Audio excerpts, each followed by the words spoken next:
Hello, everybody, and welcome to Cyber Leaders Live. My name's Simon Linstead. I'm the founder of the InfoSec Live community and your host for the show this evening. This show is all about sharing the experience of the cyber leaders in our industry. So I will wait no longer and bring on our first guest of the evening, Mr. Aaron Lax.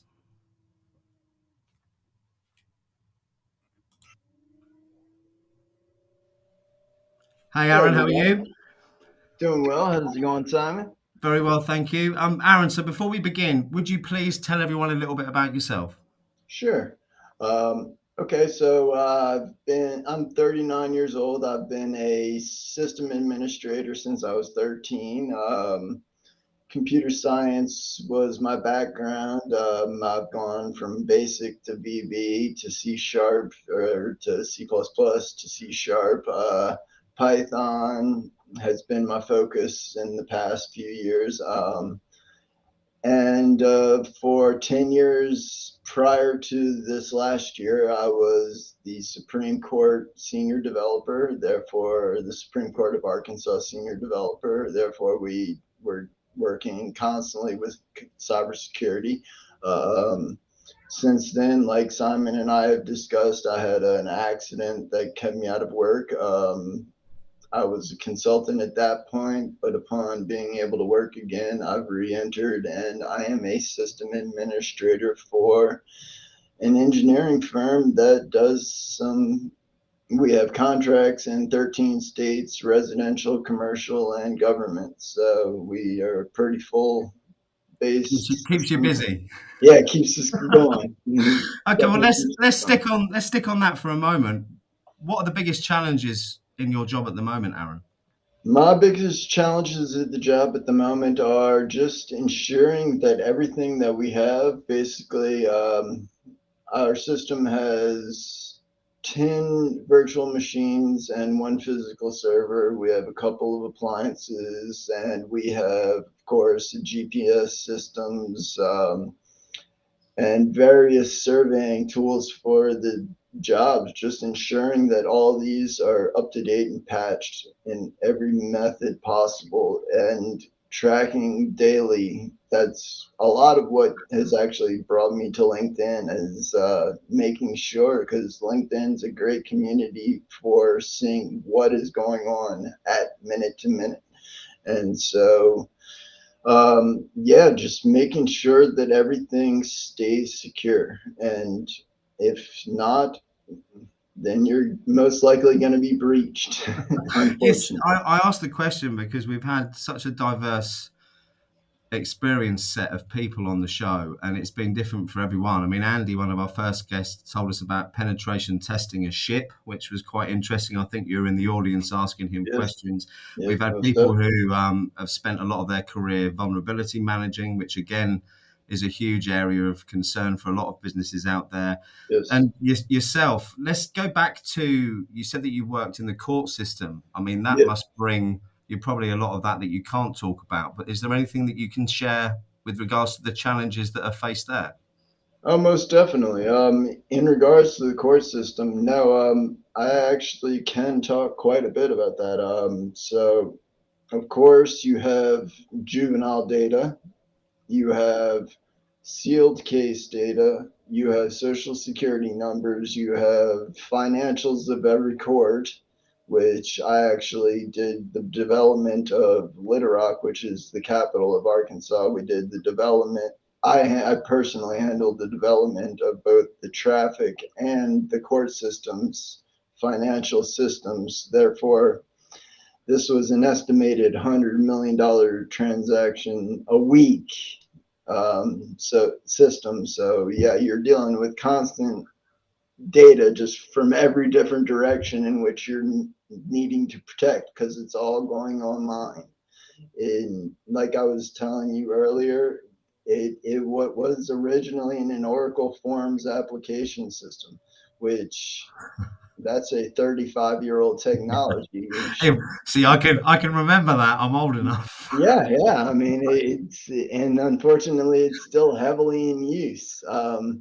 But yeah, no, it's just that. And then we took that and we interacted and we anticipated the need that it would need to be moved towards, of course, global community. And at the same time, the epidemic happened. So we were in the process of moving it to a single site application of JavaScript. We were actually using Angular at the time, with a Node backend and Oracle database. And yeah, just very much constant security, constant QAing, constantly having to run OWASP tests to make sure that you're not releasing any data to the public. And if you are, you're not production. I mean, we did not release anything into production that was not vetted at least 10 times. Maybe So, you should come over and speak to the British legal system. oh, I'm telling you, I've seen some stuff in the press recently with regards to how solicitors in particular correspond and share case files and notes. And really, yeah, uh, it's absolutely horrifying. And there doesn't seem to be as yet any regulation other than the normal regulations that we're all subject to very address it. interesting. Yeah. Very Oh, we've got a question. Phil, how are you, Phil? So, from a system admin perspective, how useful have you found your programming and Python for automating tasks? Okay, so I'll be honest with that. From a system administrative perspective, Python has been it's been actually quite handy in the fact that you're able to utilize things such as the libraries like OS and shutil, therefore allowing you to automate your basically to move your files, check your files. You're also able to hash, therefore you can check your hashes versus the hashes you're expecting, for protection's sake. But the most I've used as far as Python goes is for just file utilization, file movement between different servers. The actual programming language that I did not use previously that is used quite often, and unfortunately my Windows system administration systems, is PowerShell. A lot of what you're That's not going, uncommon, though, is it? yeah, no, No. unfortunately not.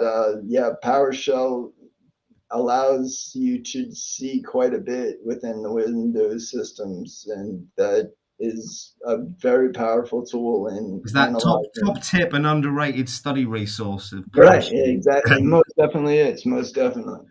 And so, yeah, Let's flip the conversation because we started off on a really exciting tangent earlier, although there was politicization of one aspect that we will avoid at all costs. But we were talking about the need for the world to pull together in the fight against cyber threats. And yeah, most I, definitely. I know that this is something that you talk about a lot. You've even set up your own group recently to talk about it in more detail. What do you think? Is there anything in particular that threatens us globally with regards to cyber threats, or is it more than one thing and too many to think about?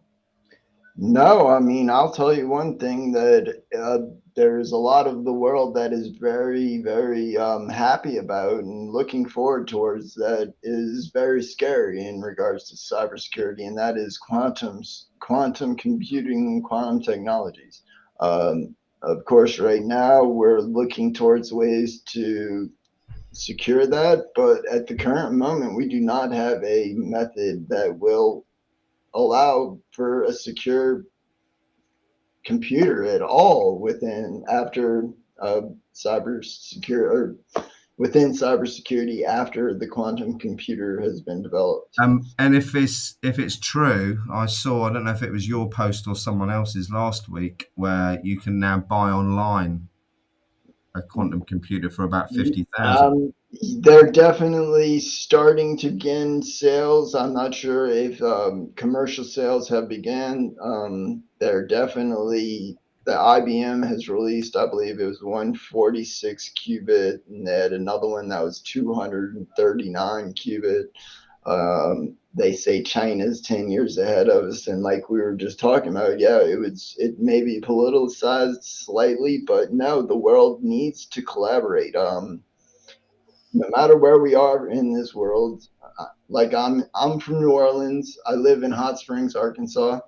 I collaborate more with people from London, Yeah. from India, honestly, the rest of the world. And I would love if we could collaborate with China and Russia. I mean, it would be great if the whole world could actually finally see that we need to actually get our acts together, or we're going to be in a situation where we don't have a world to. There's a good song written by John Lennon in 1982, I think it was, called "Imagine," wasn't it? Yeah, well, that's a perfect example. A And great it song too. and it is, and I think it seems unfortunately that we're moving away from that rather than towards it at the moment. But Yeah, well, let's try and move on to something more positive than the end of global cooperation.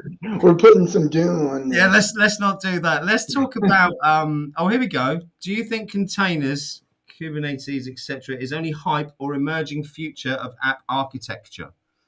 It's a good question, Well, Ivan. Hey, Ivan. I can tell you that 5 years ago is when I actually began the project for the updating of the system for the Supreme Court, and we were using containers. We were looking at Kubernetes. However, the system administrators that we had at that organization were not comfortable enough to actually move into the Kubernetes, which of course is where if a container goes down, it will automatically basically Yeah. regenerate itself. So you're having a system that's always up.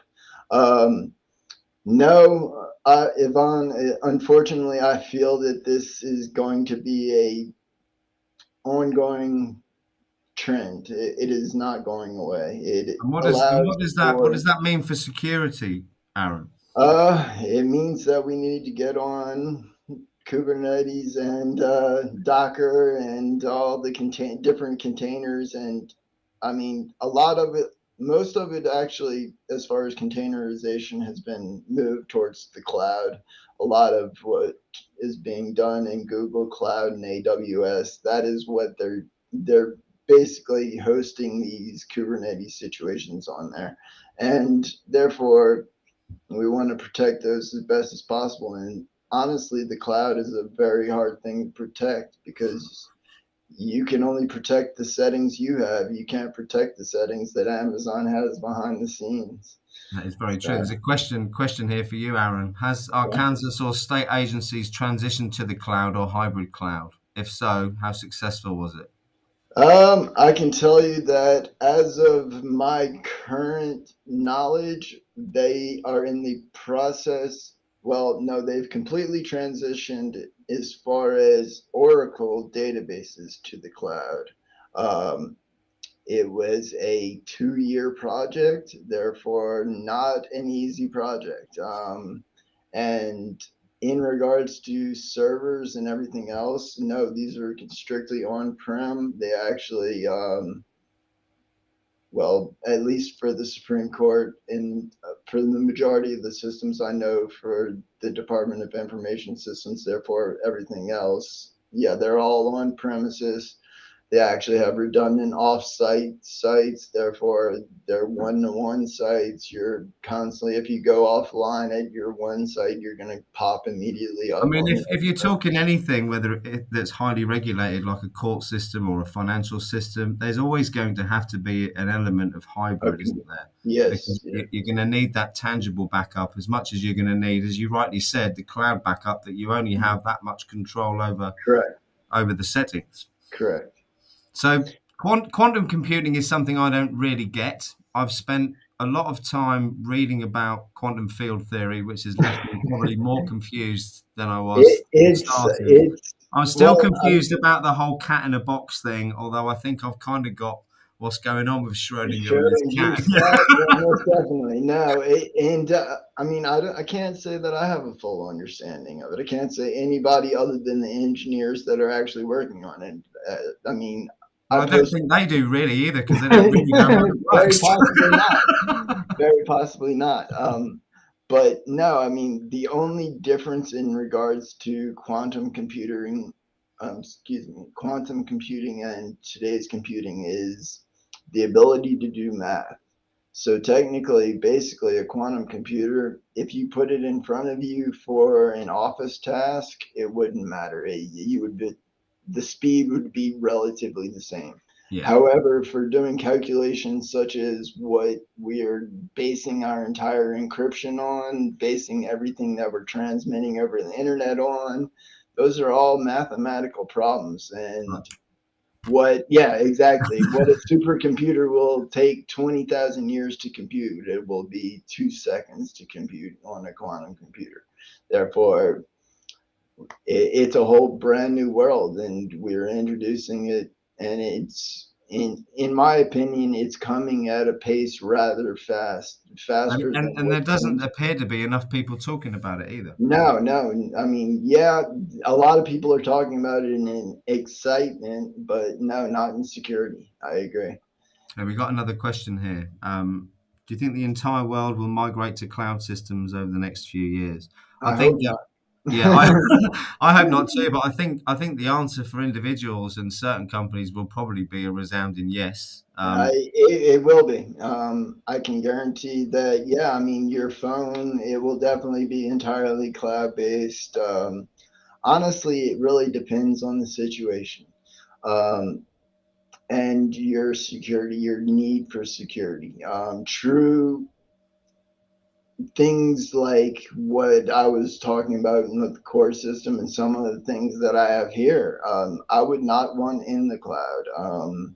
So no, the cloud is a great solution, and yeah, for personal use, I can see 100% cloud based all the way.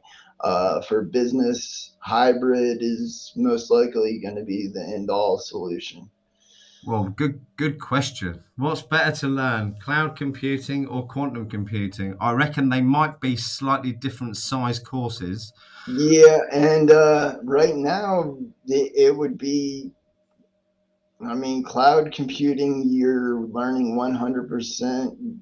There are things that are actually going on and being I think utilized right if now. you're looking to find a career that you can get traction at quickly, from all the work Right. that I see is AWS, Azure. It's all cloud security infrastructure work. Azure, AWS, or Google. Yeah, Yeah. quantum computing, we just don't have enough knowledge. I mean, yeah, if you want to learn machine language, basically Python and data, basically mathematic probabilities, that would be where to go with that one. But no, in regards to that question, I would go towards cloud.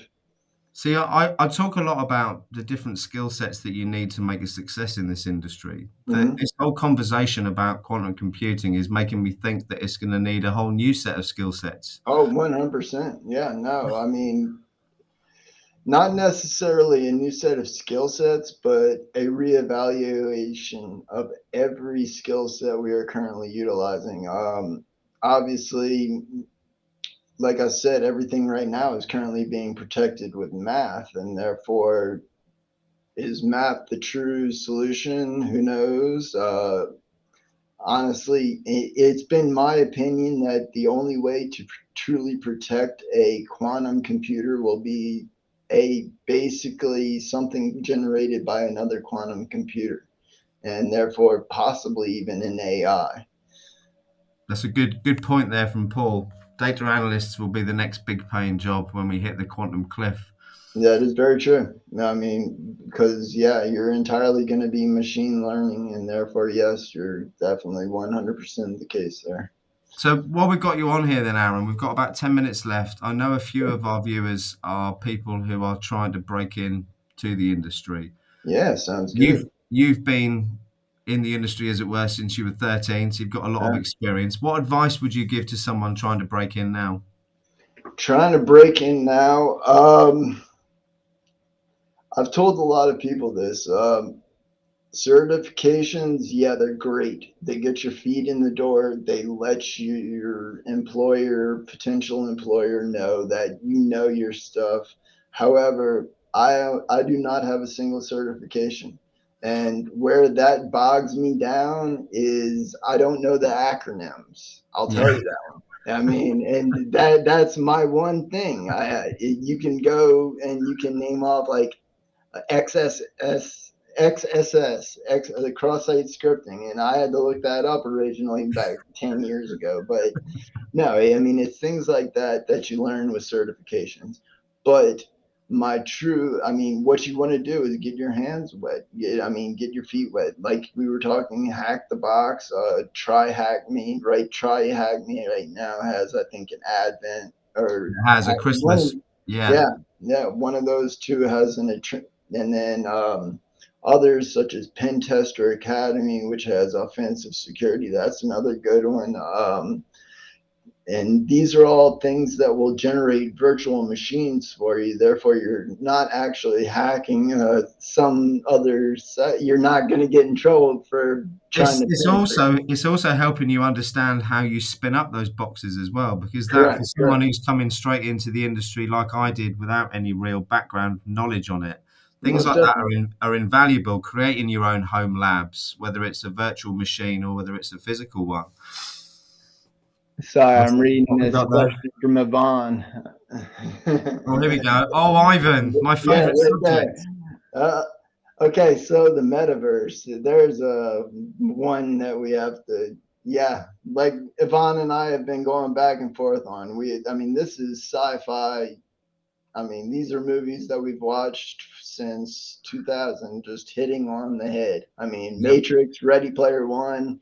Your reality is basically turning into a digital reality of sorts. Um, by 2026, what major features do I expect? None of our children will have any interpersonal or social skills. Well, unfortunately, that's the case, Simon. I mean, I don't know about you, but I have a 10-year-old son, a stepson, and a 7-year-old daughter, and I mean, they spend their life on YouTube. My I son, collect my own children, Aaron. I've got six, and they range from that's true. 20, they are mine. I don't actually collect them like a child catcher. Just want to, But no, and my so what? I'm lucky because the social aspect has always been important in our house. Right, And right, right. my Oh no, 16-year most olds definitely. actually now studying technology levels at school. Yep, And out of yep. all the children in his class, he's the one who nailed the good internship. And the reason they fed back to him was because of his personal skills on the interview. So Yep. again, Oh, whilst no. whilst children are losing it, because I've got other children who aren't quite the same, Right. there's employers and businesses still desperately need it. So Oh, there's we're going to come to a point where we hit a bit of a problem with it, I think. I agree. And and that's where the question is: are we going to come to a point, or are businesses themselves going to adopt it, and are we going to walk around and see businesses within this metaverse? Therefore, it's a real question. What concerns do I have with it? The whole thing. Yeah. The fact that we're I mean, the one good thing I see about it is, I guess, the potential to interact with everybody in the world. Yeah. That But we've already got is, that, haven't we? yeah, but exactly, we already have that, and therefore, my fear is it will overtake, and Me more too. people will become more so My in a digital life than And in it'll be a, more important than your actual life. right, exactly. Which I, that I've is the I've got to big say I've gone from being, I don't know, was it about 6 years ago when they started talking about the HoloLenses? And I think I yeah, watched a sci-fi film at the same time, which is where people were wearing lenses, and yeah, everywhere you looked, you then had overlays of adverts or yeah, special most offers definitely. to you. And I was really, really excited about that back Yeah, at. well, But I, now I I I've had gone an from idea being for excited HoloLens. to Yeah, no, horrified. most definitely. And I understand. I completely understand. Although I do Uh, still want the HoloLenses. But yeah, you see, you know they're going to start becoming more prevalent when you see the military adopting them as tech, because it right. then starts filtering down from there, doesn't it? Well, I mean, like I said, I actually HoloLens is Microsoft's version, and I actually had an idea for that, and they actually they're utilizing that idea. That, well, not my idea. Somebody had come up with an idea similar at the University of San Francisco, in which they're going to be utilizing HoloLens for surgery, for teaching surgery at med school. So You see, you will that's literally amazing. be wearing, yeah, you'll be wearing an augmented reality device in order to learn. So basically, I mean, there's just the future is endless, and that's part of the metaverse right there. And so, yeah, Yvonne, I know your question was probably what are my concerns with cybersecurity in regards to the metaverse. Um, yeah, you know those. I mean, the whole world is going to be digital. That right there is just the biggest fear there. And so yeah, just I'm struggling to see how, and this might be really stupid and show how naive I am, but obviously Facebook or whatever they're called now, Meta, yeah. will be the owners of this. Where's the Well, value? Where's the value in me buying digital real estate right now? Because I can't see the value in buying an NFT either, because I can right click and save that. So I'm a little bit confused as to that. uh, that NFTs are a whole nother thing that not that I that's a trend that I do not understand. I Yeah, mean, I me too. understand cryptocurrencies, but NFTs, that's eight digit. Yeah, I mean, I could have my kid draw that on a pixel creator. So that's not something I've ever understood. No, me But neither. no, I mean, honestly, just the world is changing quickly, and so yeah, we've just got to constantly be prepared, and that's really my goal. And like I told you before, just things like collaboration between us all. I mean, everybody in here that I see all shooting these comments and questions, please feel free to connect. I'm open. I want to talk. I want to collaborate with all y'all. So yeah, definitely feel free. And likewise, I mean, me and Simon talk quite frequently. If anything, shoot us both questions. It's all about the collaboration, and it's all about people working together. And there's a balance on that. You know, there's a lot of people who give, there's a lot of people who take, but there are a lot of people who do both. And Correct. Aaron, you're one of the good ones. We know a few of the others in the community as well. We've got about 1 minute left. Have you got any words of wisdom for our cyber security game raising people out there, Aaron, Sure, before we sure. go?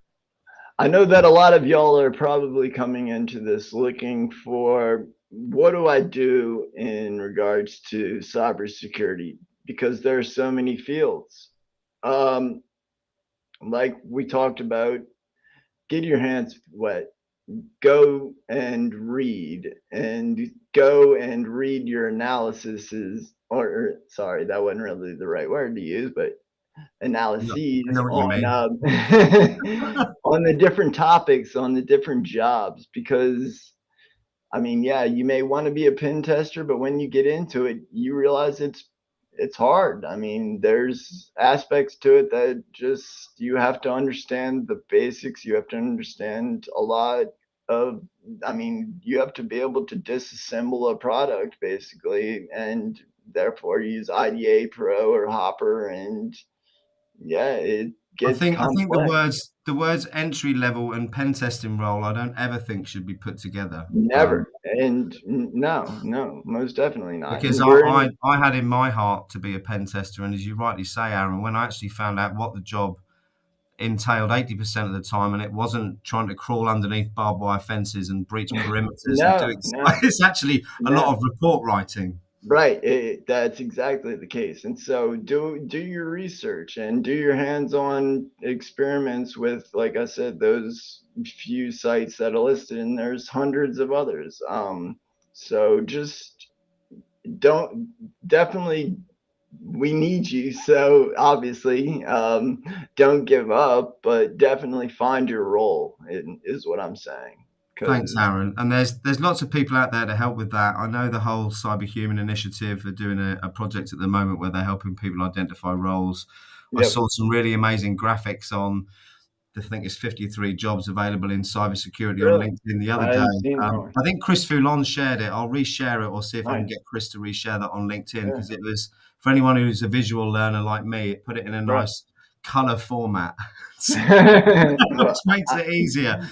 Just want to say a quick thank you to Paul behind the scenes for doing the technical support today. Thank you very much, most definitely. Paul. Thanks, Without Paul. you, it's very difficult. Aaron, thank you so much for your time. It's greatly appreciated. Oh, likewise, Simon. Hopefully speak to you again very soon. We're just out of time, so I'm going to say goodbye and ask Paul to play us out with a little video from the community where everyone will tell you what fun they have. Thanks so much, Aaron. Thanks, Like everyone. I said, anybody wants to connect, feel free. And Simon, thank you as always. Brilliant. Thank you very much.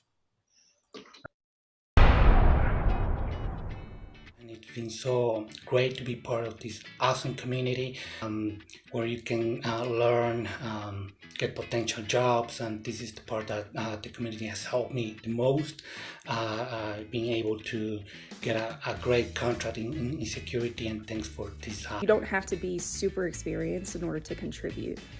They really foster a sense of community, and they encourage everybody to contribute anything that they can, regardless of whether you're just starting out in your career or if you've been in the career for decades. I like the different challenges that they have, the different pathways that you can follow, the fact that you can join communities that are specific to you and your needs. It's a new and growing and thriving group, and I'm really proud that I was able to be a part of it from almost the very beginning. It's given me a community I could lean on, and the people in there are always willing to help. I've also gotten to break into cybersecurity because of InfoSec Live, and I'm very grateful for that. Cybersecurity professional or trying to become one, you need to get onto InfoSec Live. Whether you brand new to the field, whether you are pivoting from another IT career or you're pivoting from a non-IT career, this is the place for you to. Also, even if you are an experienced professional, there will be something here that you can learn. InfoSec Live has been great for me because it's brought me closer to other like-minded people, and I've been able to pick the brains of some real industry experts that are also part of the community. To the right place, because listen, let me tell you that infosec.live is everything that it claims to be. A vibrant community. They've got all that you need on infosec.live. Listen, they tell you infosec.live is addictive. Get on board. Come and get addicted. Get on InfoSec now.